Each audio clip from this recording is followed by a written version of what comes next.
My name is James Granberry, and I work for Siemens ICN in Lake Mary, Florida. Well, maybe not for long. You see, James Granberry is one of a growing number of information technology workers, either laid off or on the verge of a layoff. This isn't a layoff, it's a replacement. That's right, James' job isn't disappearing, only he is.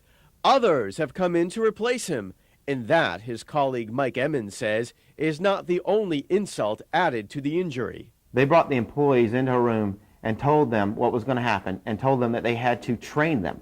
I was given a list of objectives, and one of my objectives was to train my replacements. So who exactly are these replacements? Well, they sure have had a heck of a commute. This is New Delhi.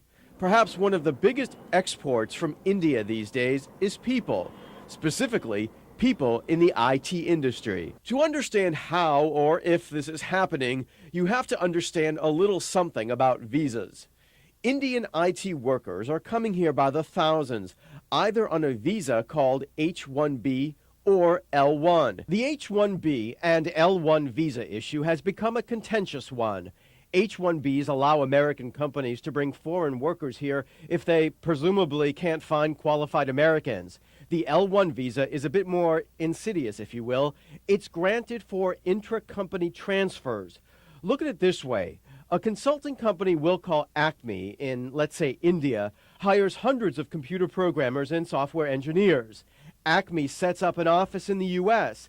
and is able to, with the L-1 visa, transfer all those workers here. But guess what? Those workers aren't really working at an Acme facility. Instead, they're farmed out to companies like American Express, Bank of America, Siemens. It's really happening. And that is how these laid-off workers claim they lost their jobs. They call it, you're laid off and we're outsourcing. That's just weasel words. I don't mean to sound like a racist or whatever, but the fact is, they're Indians replacing us. Corporate America may call it outsourcing, but many of these so-called outsourcing companies are foreign-owned and are bringing in foreign workers under the L-1 transfer. Such is the case with TCS, Tata Consulting Services, an India-based outsourced vendor. In fact, we studied the numbers and found that more L-1 and H-1B visa holders come from India than from anywhere else.